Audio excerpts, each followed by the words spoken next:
Hi, Jesus learners. Welcome back to Jason's Translation YouTube channel. Um, I'm very glad that I can see you again to give you a new lesson of English for sure. And in this video, I'd like to escalate your vocabulary mastery, especially how to find the proper words in a context when you are talking in English. Jadi kita akan belajar untuk meningkatkan kosakata bahasa Inggris, terutama untuk menggunakan pemilihan kata yang tepat dalam konteks spoken English. Tapi kita tidak akan menggunakan formal English, kita akan lebih banyak menggunakan idioms. Jadi idioms itu adalah salah satu frasa metaforik dalam bahasa yang digunakan untuk mengungkapkan suatu ekspresi dengan representasi kata yang lain. Contohnya seperti apa? Tenang aja, dalam bahasa Indonesia kita juga punya untuk memahami konteksnya. Langsung aja kita mulai. Take a look in these examples. Oke, kita punya contoh gelap mata. Ini adalah bentuk idiom dalam bahasa Inggris. Gelap mata itu apa? Jangan gelap mata. Nah, lalu kemudian gigit jari. Oke, gigit jari itu kayak, aduh, gue cuma bisa ngigit jari. Gak bisa dapetin apa yang kita inginkan. Adu mulut itu artinya berantem, tapi berantemnya di sini itu tidak physical, tetapi lebih ke cekcok. Nah, kita bisa sebut cekcok, adu mulut. Jadi mulutnya yang diadu. Nah, itu adalah idiom. Lalu kemudian darah daging itu adalah biological spring. Jadi kalau misal kita mau sebut keturunan, kita bisa juga sebut darah daging. Nah, ini adalah kata-kata yang sering banget kita dengar ketika kita bicara, ya nggak? Bahasa Inggris juga punya itu.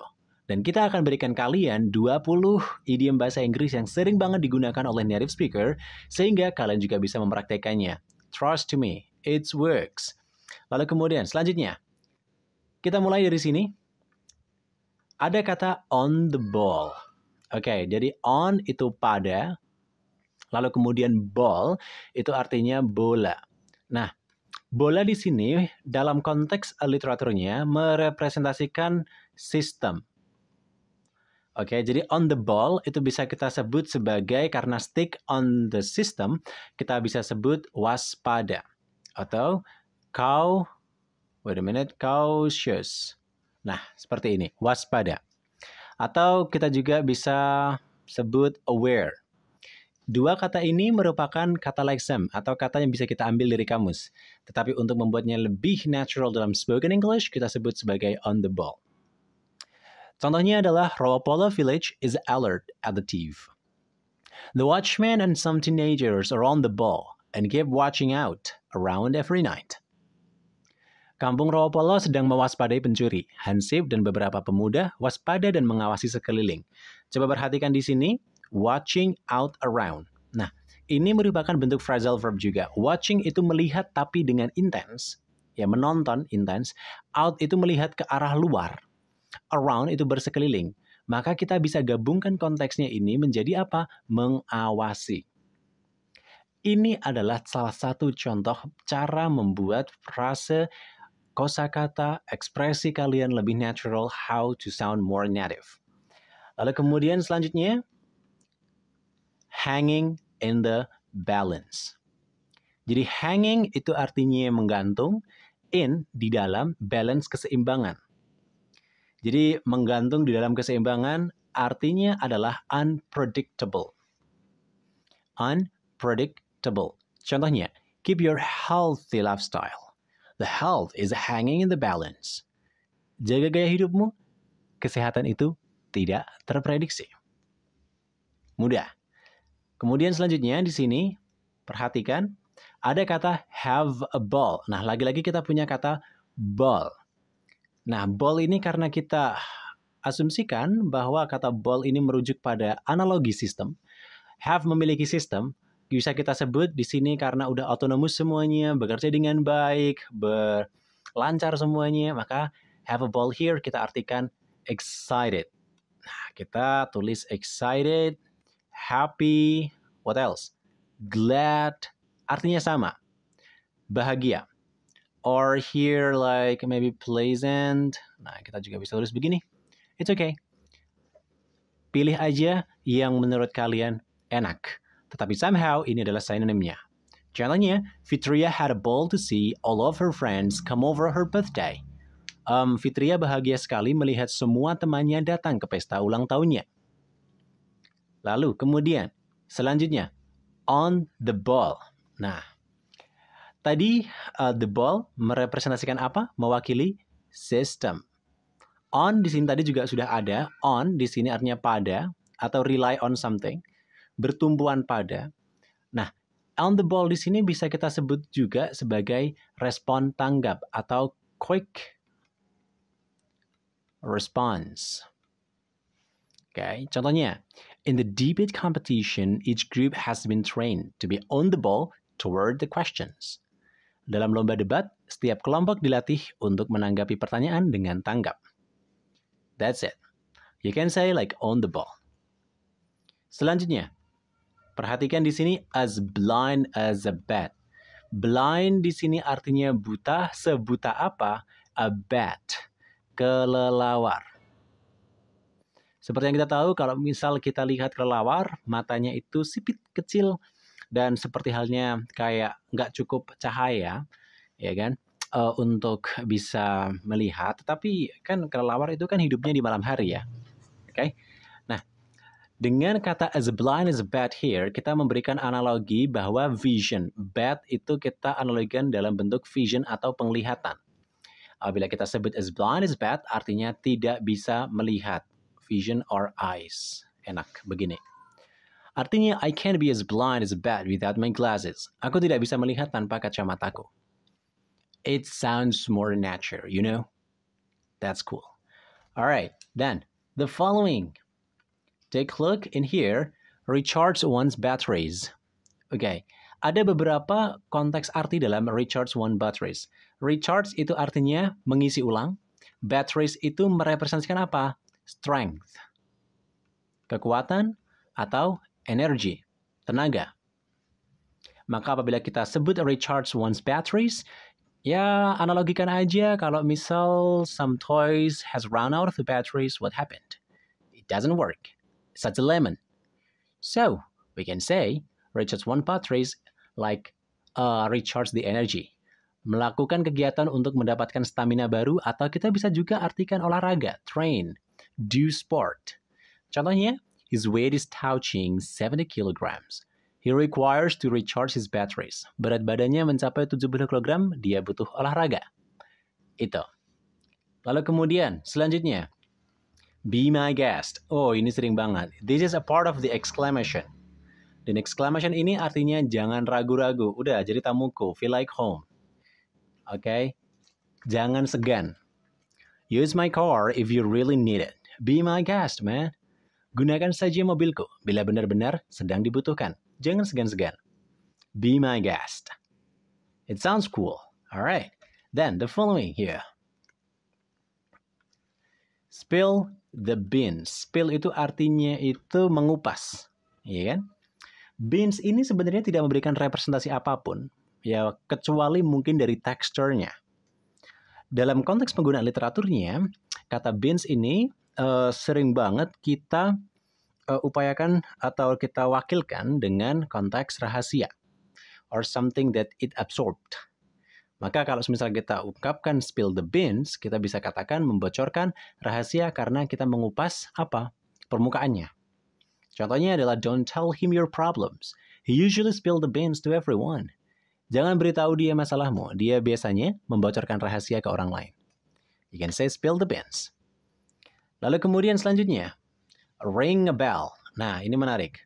Bell itu lonceng, ya kan? Atau bell biasa, ring itu membunyikan.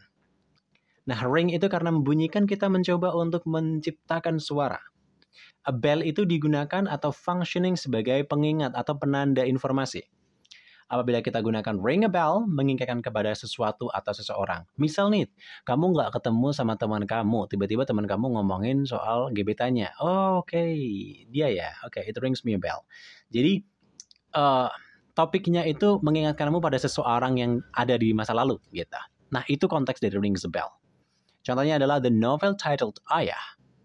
Oh, it rings a bell of that it is written by Andrea Hirata. Novel berjudul Ayah mengingatkanku pada seseorang bahwa buku itu ditulis oleh Andrea Hirata. Ring a bell bisa kita tulis remind.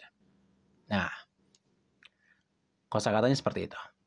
Lalu kemudian selanjutnya, bend over backwards. Ya. Oke, bend itu artinya menekuk. Over itu melampaui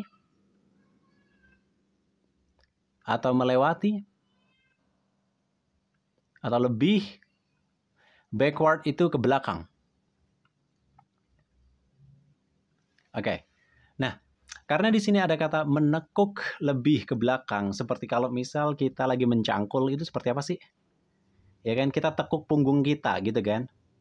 Nah, karena kita tekuk punggung kita berulang kali, nah ini, berulang kali ada kata over di sini, maka kita bisa asumsikan bahwa itu tuh sedang dengan giatnya dilakukan, mencangkulnya. Maka ini merupakan representasi dari apa? Sebuah usaha yang kuat. Atau kita bisa sebut di sini persistent. Usaha yang kuat. Contohnya, although Donnie doesn't have any experience of business, he started bending over backwards to avoid the failure. Meskipun Donnie tidak mempunyai pengalaman bisnis, dia mencobanya dengan giat untuk menghindari kegagalan.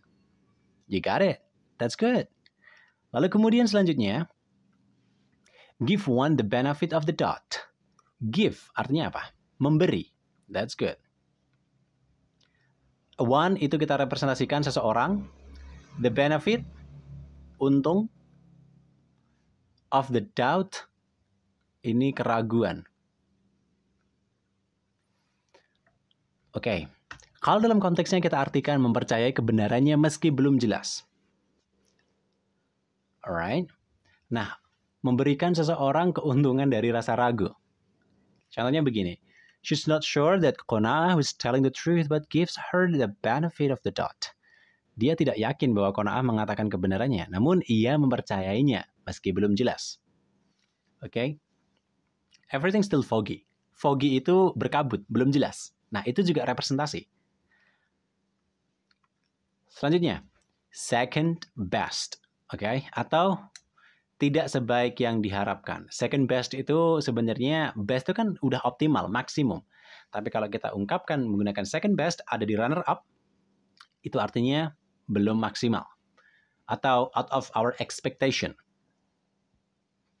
Okay? Atau is not as good as our expected. Contohnya, I never regret to register in this campus, although it is my second best. Saya tidak pernah menyesal masuk ke kampus ini meskipun ini tidaklah sebaik yang saya harapkan. It's not as good as I expected. So you can say just second best. It's so much better. Alright, the following here, big deal. Okay, big deal. Big itu besar, deal itu persetujuan. Okay? Nah, deal itu bisa kita artikan juga representasi terhadap matter. Problem, issue, it's okay. So big deal here, persoalan penting. Big, ini kita bisa gunakan kata essential, important. Yeah, some of you get used to it, this word, important. Okay. Contohnya adalah Indonesia is facing a big deal because murders happened every day. So, Indonesia sedang menghadapi permasalahan penting karena pembunuhan terjadi setiap hari. You got it? Good. Then the following. Make something big. Wow. Membuat sesuatu itu besar. Nah, make something big. Alright. Make membuat sesuatu besar, maka kita bisa gunakan sukses atau terkenal. Kita bisa tulis di sini successful. Atau di sini go on fame. Nah, atau famous aja juga nggak apa-apa. Alright, so goes famous. This group band really made it big after winning the audition on TV. Band ini benar-benar menjadi terkenal setelah memenangkan audisi di TV. Make something big. What do you think? It sounds more natural, right? Good. Then the following here, we have think big. Berpikir besar. Berpikir besar, it means like you are ambitious. You can say so. Here you can say ambitious. Or maybe like you have such high expectations, high hope. So you can say bercita-cita tinggi. Think big. We have to think big for the future. Kita harus bercita-cita tinggi untuk masa depan. It's easy, but using collocation idioms so much better. And then the following here, for a bird. Nah, sebenarnya kalau dalam bahasa Inggris, bird itu merepresentasikan sesuatu yang kecil. Okay, or something small. Okay, so like a piece of cake, for example. Ya kan, sepele aja, piece of cake. Nah, bird itu juga merepresentasikan sesuatu yang kecil. So for a bird here, sepele sekali. She is too much. Actually, her problem is for a bird. Dia itu berlebihan sekali. Sebenarnya masalahnya sepele. Gitu. Lalu kemudian selanjutnya, here for the birds. Nah, for the birds. Coba perhatikan di sini yang beda tadi apa? For a bird itu cuma satu. For a bird, satu burung. Kalau yang ini jamak, for the birds. Atau tidak menarik dan membosankan. Contohnya adalah, the movie is just an attractive trailer. We felt like it was for the birds after watching entire. Film ini sangat bagus di awal saja. Kita merasa itu sangat membosankan setelah melihat semuanya. Lalu kemudian selanjutnya, in the black. Alright, in the black. Contohnya begini, konteks in the black itu artinya adalah out of vision. Atau di luar penglihatan. Ketika kamu escaping way, ya kan, ketika kamu sedang melarikan diri, tiba-tiba ada orang yang mengejar kamu. Lalu kemudian kamu bersembunyi, you are hiding in the black spot. Maka kamu akan out of vision dan kamu akan selamat. Ini adalah bentuk representasi metafora dari kata beruntung karena tidak ada yang kemudian berhasil melihatmu. So, apparently she's in the black. She's able to pass the interview with the last preparation. Tampaknya dia sedang beruntung. Dia bisa melewati wawancara dengan persiapan yang sedikit. Bagaimana? Sudah mulai mendapatkan konteksnya dari idiom ini? Kalian tidak perlu menghafal, tapi pahami saja logika pendekatan yang saya berikan. Kemudian selanjutnya, go blank. Oke, blank di sini artinya kosong, go itu artinya adalah proses menuju sesuatu. So, go itu process to. Oke, jadi ini sebuah proses dan di sini blank itu kosong. Nah, karena di sini merupakan proses ke arah kekosongan, maka kita bisa sebut sebagai mendadak lupa. Alright, Abu has already memorized the drama script over and over, but nervousness made him go blank on the stage. Nah, go blank on the stage. Abu sudah menghafalkan naskah drama berulang kali, tetapi kegugupan membuatnya mendadak lupa di atas panggung. Oke, hal yang harus kalian perhatikan di sini ada kata over and over. Over di sini sebagai preposition atau kata depan sering banget diartikan berulang, walaupun tidak secara literal diartikan berulang. Semisal do over, melakukan berulang kali, jadi mengecek ulang. Talk over, talk bicara, over berulang kali, banyak bicara, talk over. Think over, think berpikir, over berulang kali. So, mempertimbangkan. Nah, itu adalah bentuk phrasal verb dengan pendekatan apa? Pendekatan pemahaman arti preposition. Lalu kemudian selanjutnya, yakni wet blanket. So, blanket, lalu kemudian wet, basah, ya kan? Blanket itu selimut. Nah, di sini artinya orang yang membosankan karena suka mengganggu kebahagiaan orang lain. Contohnya adalah Jennifer was not invited to go to the outing with the rest of groups because she was such a wet blanket. Jennifer tidak diajak pergi keluar oleh kawan-kawannya karena dia orang yang membosankan. Nah, suka mengganggu kebahagiaan orang lain. Itu adalah 20 idiom bahasa Inggris yang bisa Jusin berikan pada video kali ini. Apabila kalian ingin lebih tahu banyak lagi tentang idiom, kalian bisa visit our website, jusintranslation.com. Di sana kalian akan temukan lebih dari 1000 idiom. Wow, banyak banget. Dan tidak hanya itu, kalian juga bisa temukan phrasal verbs dan collocation ataupun ekspresi kosakata lainnya, beragam konteks yang akan membantu kamu dalam meningkatkan kemampuan berbahasa Inggris. So, this is the end of the section. Kita akan ketemu lagi di video yang lain dan semoga kalian tetap support Jusin Translation menjadi salah satu channel belajar bahasa Inggris favorit kalian. So, thank you so much guys. See ya. Bye then. Dah.